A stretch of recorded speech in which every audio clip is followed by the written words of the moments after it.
Bom dia, boa tarde, boa noite. No dia de hoje nós vamos aprender como fazer um grostoli. Um pouquinho de saudosismo, um pouquinho da história de uma grande amiga minha com um coração gigante e várias dicas de como você deve proceder na cozinha.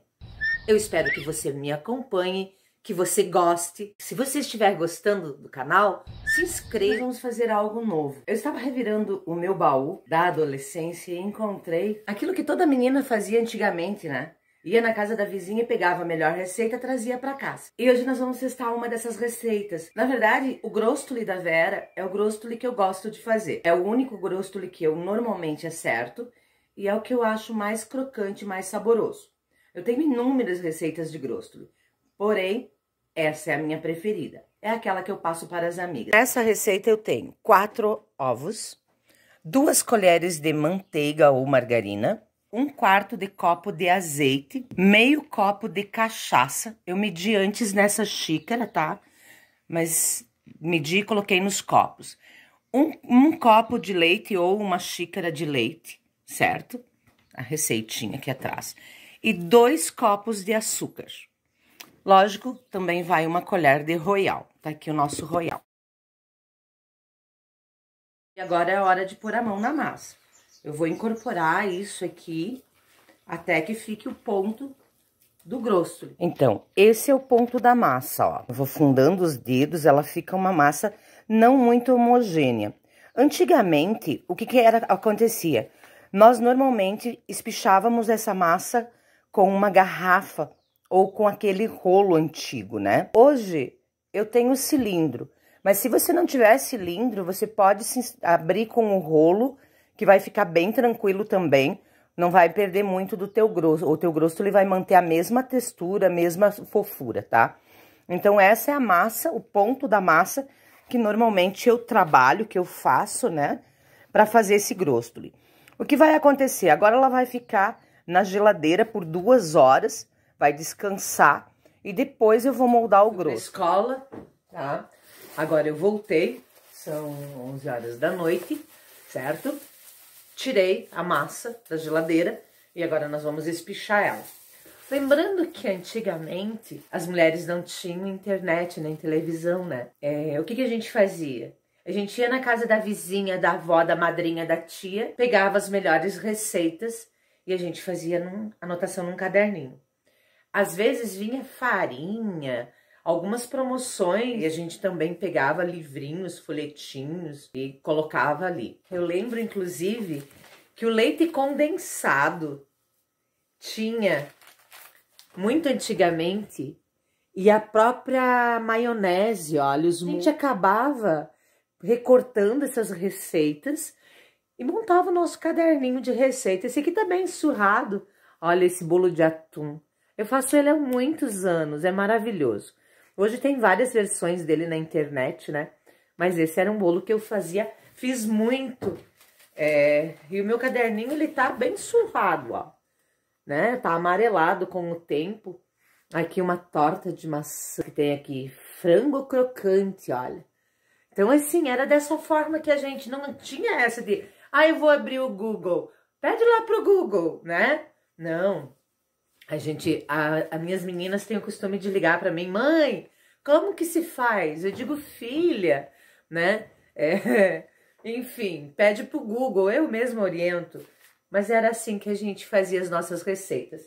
E eu tenho um pacote onde tem vários cadernos e folhetos e encartes de revistas, dessa maneira aqui, pessoal. E algumas receitas ainda preferidas. Agora eu estou com o meu cilindro aqui. Vamos passar essa massa no cilindro, ok? Ó, a massa tá sendo aquecida e ela vai começar a ficar uniforme. Essa massa, ela não fica lisa, tá? É uma massa que normalmente ela fica assim mesmo, ela fica meio furadinha, meio esbruguenta. Vou continuar aquecendo ela no cilindro. Eu deixei essa massa nessa espessura, ó. Nem tão fina e nem tão grossa. E esse é o formato do meu grosso. Mais um. Vou deixar ele parado ali. Esses aqui não ficaram muito pequenininhos, eu gosto deles mais pequenininhos, tá? Ó, fiz a volta. Nos próximos eu vou fazer menor. Esse aqui ficou melhor assim pra gente ver como funciona. Eu acho que mais do que fazer essa receita dos grostos da Vera, eu devia falar um pouquinho sobre quem é Vera. Vera foi minha vizinha em Chapecó por muitos anos.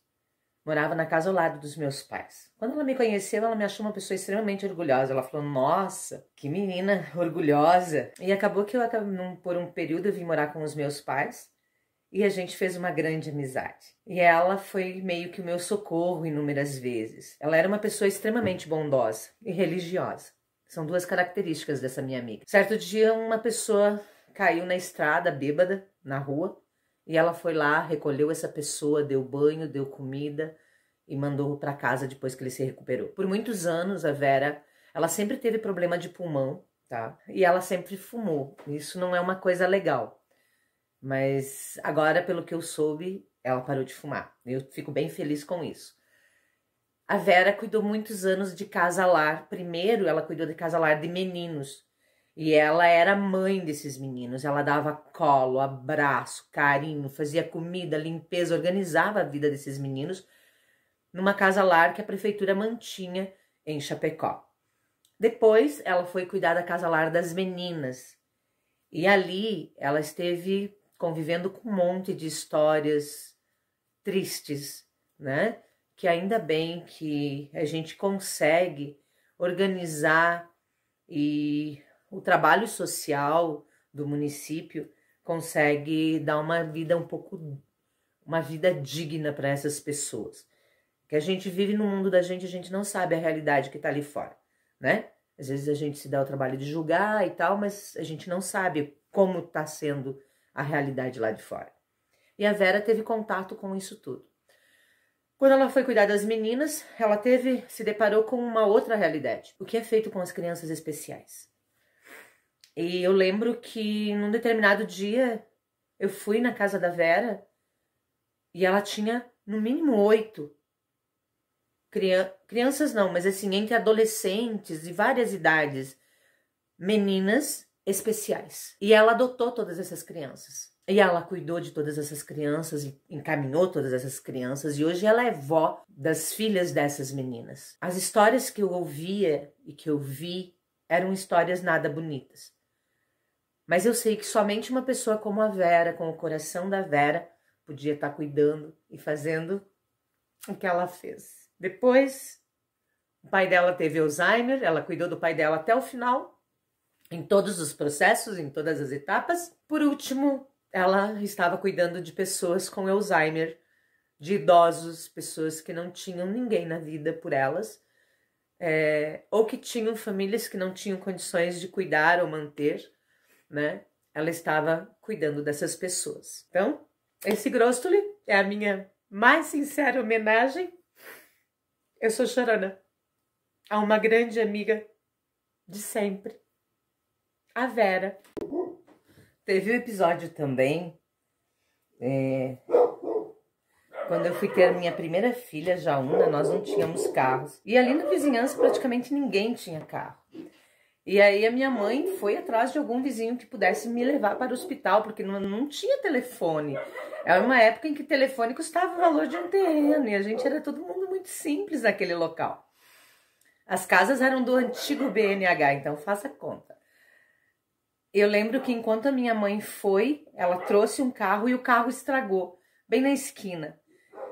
Enquanto a minha mãe ia atrás de um outro carro, a Vera foi até o mercado e chamou o Ivair, falou, Ivair, por favor, me socorra. E ela entrou, o Ivair foi lá, pegou o carro dele, do mercado, me pôs dentro do carro, eu com dores, né, as dores do parto, e ela foi junto comigo para o hospital. E lá eu tive a minha primeira filha, Jaúna. Então, assim, como não fazer uma homenagem para Vera? Esses dias conversando com ela, eu falei, Vera, o Grostoli que eu ainda faço é aquele. Ela falou, Carlinda, eu não tenho mais a receita, você me manda? Eu falei, mando sim. E eu mandei para ela de novo. Por isso que era bom essa história da gente ter o caderninho, né? Às vezes tu perdia uma receita, mas a comadre tinha, a amiga tinha, e a gente podia estar recuperando ela novamente, sempre que tivesse saudade. Algo que a gente perdeu com a modernidade é um momento na cozinha. Antigamente, eu lembro que as meninas estavam sempre ajudando a gente. Eu tive 3 filhas, né? Então elas estavam sempre ajudando a gente na cozinha. Pega aqui isso, faz aquilo. E havia sempre uma troca, um momento de intimidade, de conversas, né? Onde a gente passava orientação e ensinava de uma forma muito gostosa. E aí a gente já ia comendo, elas gostavam de comer pedacinhos da massa, né? Que é uma delícia. E elas gostavam de me roubar pedaços da massa. E assim nós passávamos bons momentos. Eu, as minhas filhas, muitas vezes as amigas das minhas filhas, os amigos, que a casa era sempre cheia de gente. Olha como fica cortado. Aí depois é só dobrar da forma como eu ensinei. Eu mostrei da forma como eu mostrei para vocês. Aqui tem vários. Eles ficaram de vários tamanhos. Faz tempo que eu não faço. Antigamente eu era capaz de medir com uma régua. Hoje já não tem mais tanta importância. O importante é o gosto.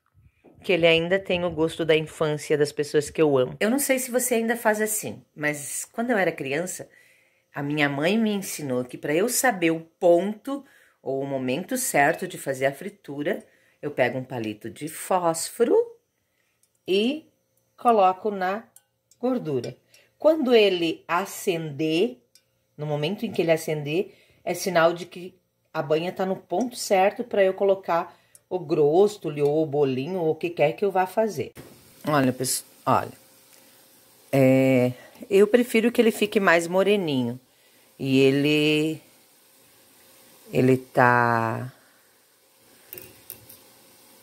cresceu, tá? Cresceu bastante. E tá partindo, ó, as partes brancas ali, ele tá partindo. Agora é o momento em que eu começo a tirar eles. Vou tirar um por um, escorrer bem a gordura e pôr em cima do papel toalha. E depois eu passo o açúcar nele, né? Que vai ficar bem... Essa bacia é a mesma que eu fiz a massa.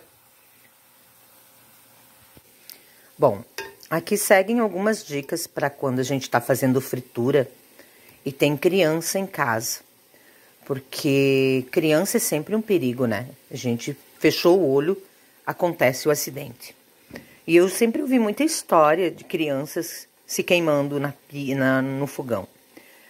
Quando você for fazer alguma coisa, seja a comida que for, ou mesmo a fritura, procure sempre pôr os cabos não pro lado de fora, tá? Coloque o cabo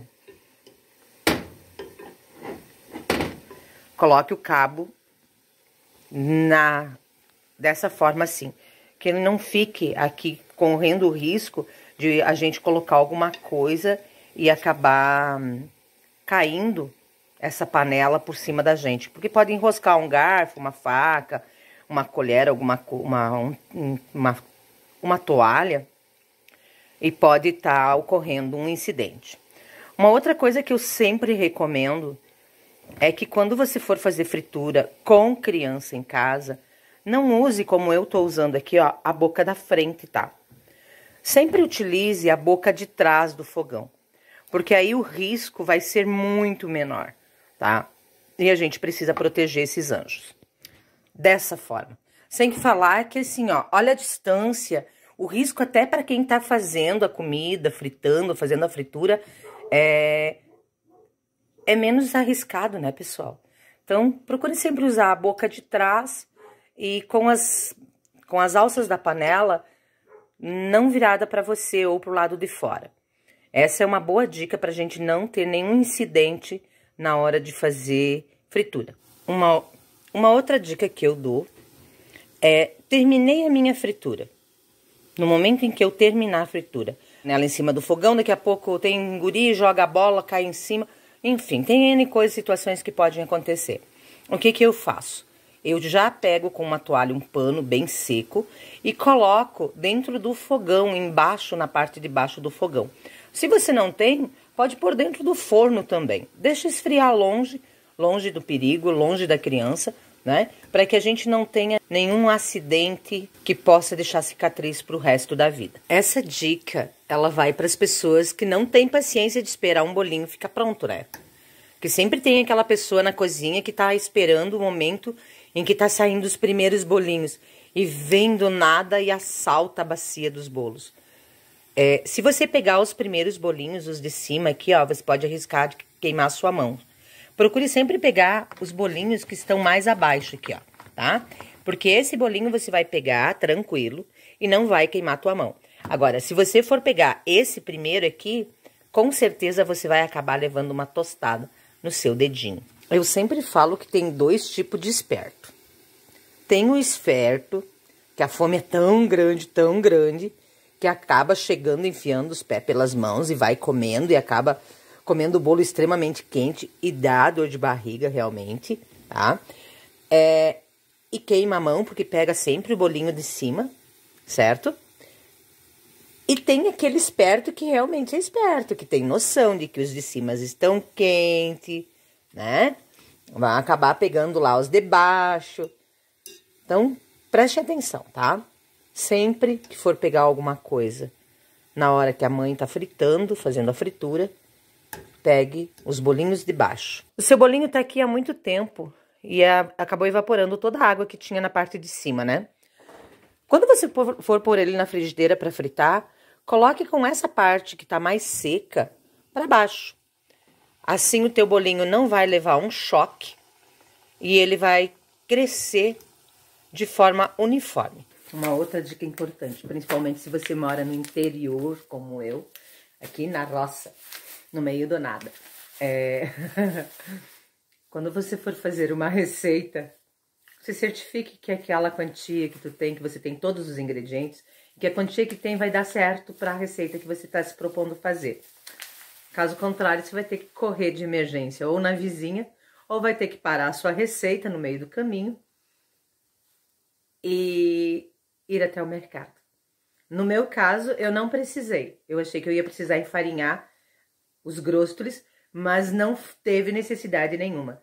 Só que é bem importante checar se você tem todos os ingredientes e na quantia certa antes de fazer qualquer receita, ok? Eu aqui sempre acabo contando com a amiga Rosa, amiga, vizinha. E quando a gente não tem, ou quando ela também não tem, quando você for começar uma receita ou fazer qualquer coisa, faça uma espécie de projeto.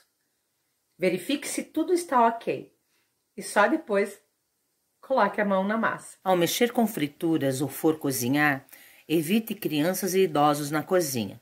E também evite tapetes, porque você mesma pode enroscar seu pé e o desastre pode ser muito grande.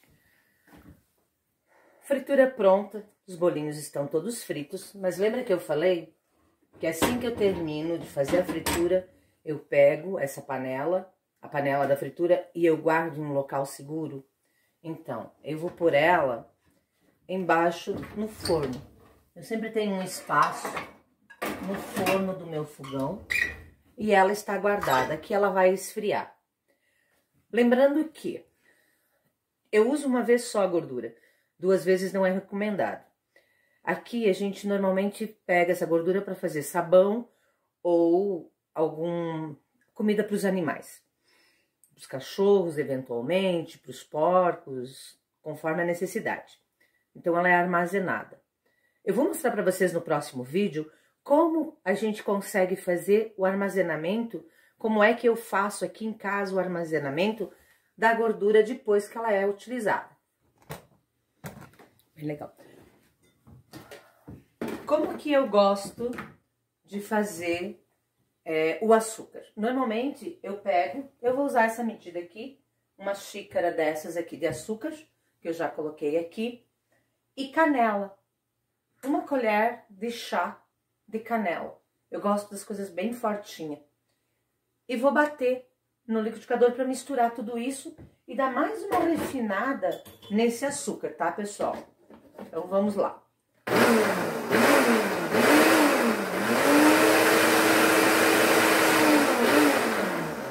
Virou uma fumacinha.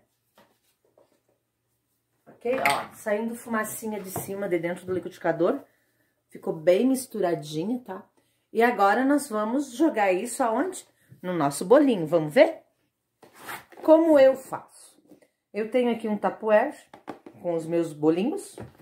Vou colocar esse açúcar aqui dentro, né? Até porque eu não gosto de coisas muito doces. Deixa eu mostrar para vocês como ficou os nossos grostoli. Na verdade, sim, eu chamo de grostoli porque vem da minha família que é italiana. Mas eu sei que tem famílias, tem lugares que é chamado de cavaquinho, orelha de gato, simplesmente bolinho. Se você souber qual é o nome, se na sua região tem um nome diferente, me mande. Eu gosto de aprender. Olha como ficou o grostoli. Depois que eu chacoalhei o açúcar. E o aroma tá maravilhoso, né? Então, ficou dessa forma o grostoli que a gente fez hoje. Espero que vocês aprovem, gostem. E aqui são os grostolis meu e das minhas meninas, né? Porque a gente, como eu falei, a gente não come eles com açúcar. A gente prefere sem açúcar. Bom, pessoal, depois de todo o trabalho, das dicas e da nossa obra de arte pronta, né? Porque cozinhar é uma arte também. Eu vou deixar essa receita para vocês, para as minhas filhas e para o meu irmão Thierry, que deve estar aí por aí nesses dias. E para minha amiga Vera. Saudade, Vera. Gratidão por tanto ensinamento e por ser uma pessoa que eu acho que nem que eu tentasse. Geração após geração, encarnação após encarnação, ou sei lá como é que se fala, dependendo do credo, nem que eu tentasse eu conseguiria ser um pouquinho do que você sempre foi, como ser humano. Um abraço.